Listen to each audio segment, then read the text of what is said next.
은퇴 후 월 생활비 얼마면 충분할까요? 누군가 은퇴를 앞두고 묻습니다. 한 달에 얼마면 살 수 있을까요? 겉으로 보면 숫자에 대한 질문 같지만 사실 이 질문 안에는 더 많은 것이 들어 있습니다. 앞으로의 삶을 얼마나 불안 없이 살 수 있을지, 자녀에게 부담되지 않을지, 하고 싶은 일을 계속할 수 있을지, 그리고 무엇보다 내가 지금까지 살아온 방식이 은퇴 후에도 유지될 수 있을지에 대한 질문입니다. 많은 사람이 은퇴 준비를 돈의 문제로만 생각합니다. 그래서 목표 금액을 정하고 계산합니다. 국민연금 얼마, 퇴직연금 얼마, 저축 얼마. 그런데 막상 은퇴한 사람들의 이야기를 들어보면 의외의 말을 자주 합니다. 생각보다 돈보다 시간이 더 어려웠어요. 지출보다 생활 방식이 바뀌는 게 더 컸어요. 월 300만 원이어도 부족했고 어떤 달은 200만 원으로도 충분했어요. 결국 은퇴 후 생활비는 정답이 하나가 아닙니다. 중요한 건 얼마가 있어야 하느냐가 아니라 어떤 삶을 살고 싶으냐입니다. 그래도 현실적인 기준은 필요합니다. 그래서 이 질문을 조금 바꿔보겠습니다. 은퇴 후에도 내가 만족스럽게 살기 위해서는 매달 얼마가 필요할까?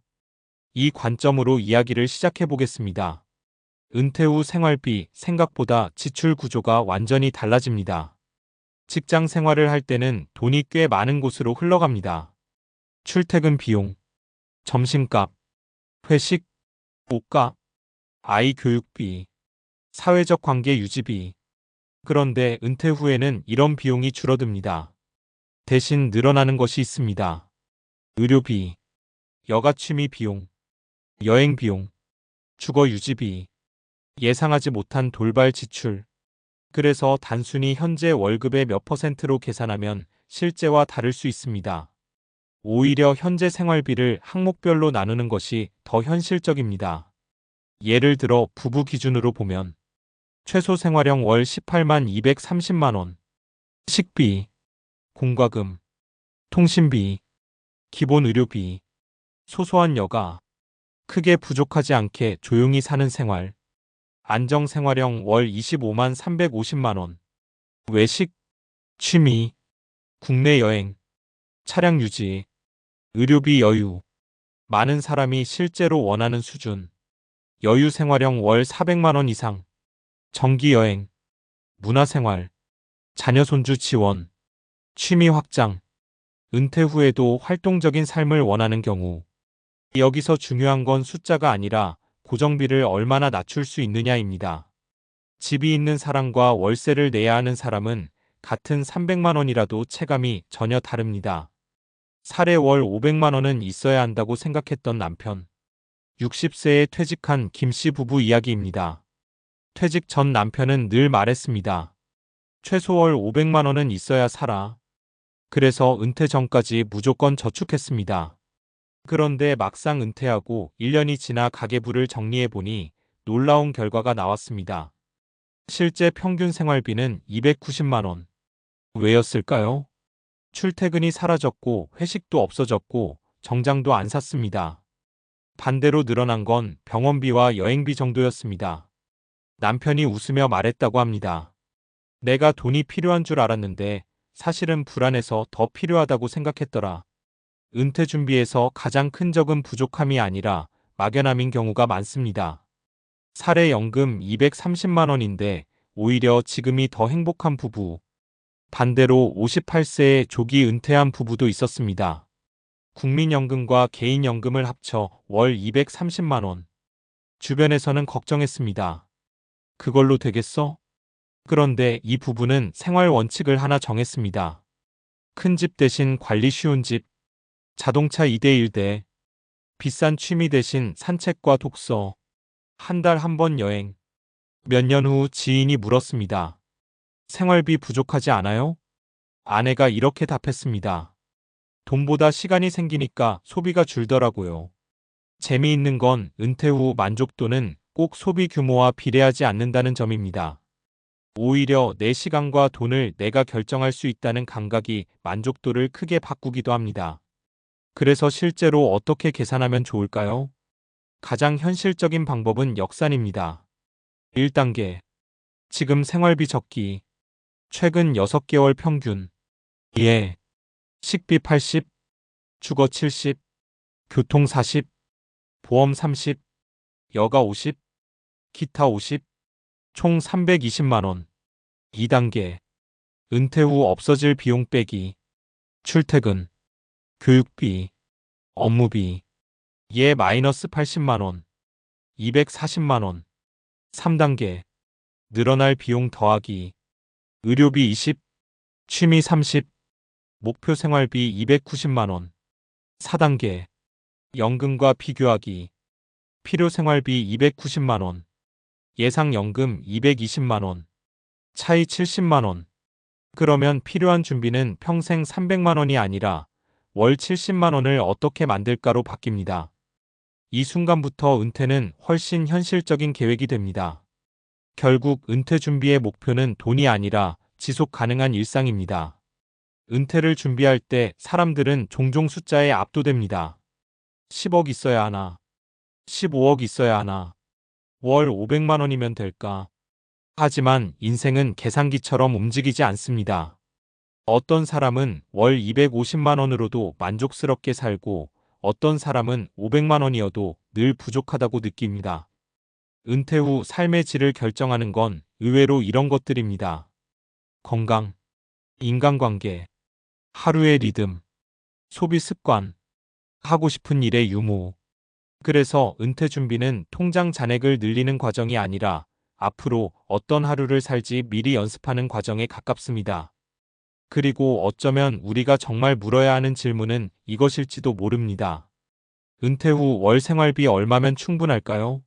가 아니라 나는 얼마가 있으면 지금보다 더 나다운 삶을 살 수 있을까요?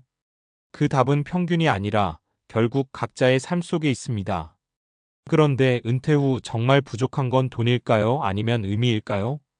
은퇴 이야기를 하다 보면 자연스럽게 다음 질문으로 이어집니다. 생활비는 계산했는데 그 다음엔 뭘 하면서 살지? 이 질문은 생각보다 중요합니다. 왜냐하면 은퇴 후 삶의 만족도를 결정하는 요인이 돈만은 아니라는 연구 결과가 꾸준히 나오기 때문입니다. 경제적 안정은 기본 조건이지만 일정 수준을 넘어서면 행복을 좌우하는 요소가 조금 달라집니다. 오히려 시간 사용 방식, 사회적 연결, 목적감, 건강 습관이 더 큰 영향을 주기 시작합니다. 그리고 여기서 흥미로운 과학적 사실 하나가 등장합니다. 인간은 생각보다 쉬는 것에 최적화된 존재가 아닙니다. 많은 사람은 은퇴를 이렇게 상상합니다. 아무 걱정 없이 늦잠 자고 여행 가고 쉬면서 살면 행복하겠지. 그런데 행동과학과 노화 연구에서는 조금 다른 결과가 나옵니다. 사람의 뇌는 기본적으로 예측 가능한 리듬과 적절한 목표를 가질 때 안정감을 느낍니다. 출근이 사라지면 자유가 생기지만 동시에 구조도 사라집니다. 그래서 은퇴 초기에 의외의 어려움을 겪는 경우가 많습니다. 요일 감각이 흐려짐, 생활 리듬 붕괴, 사람 만날 기회 감소, 성취감 감소, 소비가 오히려 늘어남. 특히 평생 일을 중심으로 정체성을 만들었던 사람일수록 더 크게 느끼는 경우가 있습니다. 이걸 심리학에서는 종종 역할 상실롤 로스 문제로 설명합니다. 사례 퇴직 후 처음으로 평일 오후가 무서웠다는 사람. 63세에 은퇴한 한 부장님 이야기가 있습니다. 은퇴 전에는 늘 말했습니다. 은퇴하면 낚시하고 쉬면 되지. 그런데 퇴직 후 6개월쯤 지나자 이상한 감정이 들었다고 합니다. 아침에 일어나도 갈 곳이 없고 누구도 자신을 찾지 않는 느낌. 시간은 많아졌는데 하루가 길고 무거웠다고 합니다. 결국 이분은 동네 도서관에서 주 2회 강의를 시작했습니다. 수입은 많지 않았습니다. 월 40만 원 정도. 그런데 몇 달 뒤 이렇게 말했다고 합니다. 돈보다 다시 월요일이 생긴 게 좋더라. 흥미로운 건 이 변화가 감정만의 문제가 아니라는 점입니다. 뇌과학에서는 목적 있는 활동이 노화를 늦춘다고 봅니다. 최근 노화 연구에서는 건강한 장수의 핵심 요소로 3가지를 자주 이야기합니다. 신체 활동, 사회적 연결, 목적감. 특히 목적감은 생각보다 강력합니다. 목표가 있는 사람은 그렇지 않은 사람보다 생활 습관 유지율이 높고 활동량이 증가하며 우울 위험도 낮아지는 경향이 관찰됩니다. 여기서 목적이라는 건 거창할 필요가 없습니다.